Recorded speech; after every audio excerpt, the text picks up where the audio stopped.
Hello guys! So today, Lon and I are celebrating our 16 years of being together.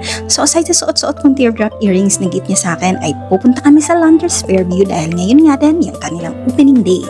Gusto ko lang naman sanang mag-grocery. Pero hindi namin ina-expect na ganito siya dinagsa ng mga tao. Nakakasad kasi sobrang haba ng pila at wala akong tiyagang pumila ng ganyan. Anyways, next time na lang. At nagkape na nga lang kami dito sa SM Fairview.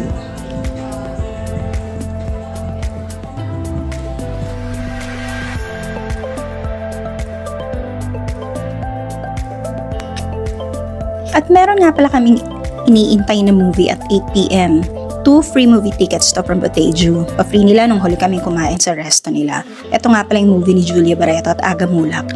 Hindi ko naman sanang trip panoorin but since libre, choosy pa ba kami? Pagpasok nga namin ng sinehan ay walang tao. Inisip ko na nga lang na special kami dahil anniversary namin. Pero may dumating pa rin 3. So 5 kaming nanunood hanggang matapos yung movie. Nakakaloka kasi napaka-draggy ng movie. Nakatulog na nga si Lon eh. Ako naman inip na. Pero diba kasi sayang naman kung hindi tatapusin.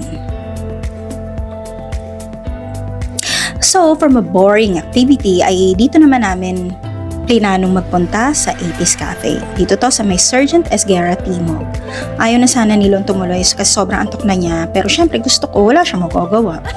Alam mo, maliit lang yung space nila.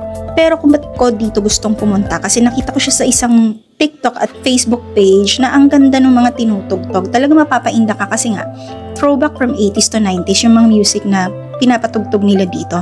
Lalo na kung may tama ka na ng alak, hindi pwedeng hindi ka iindak.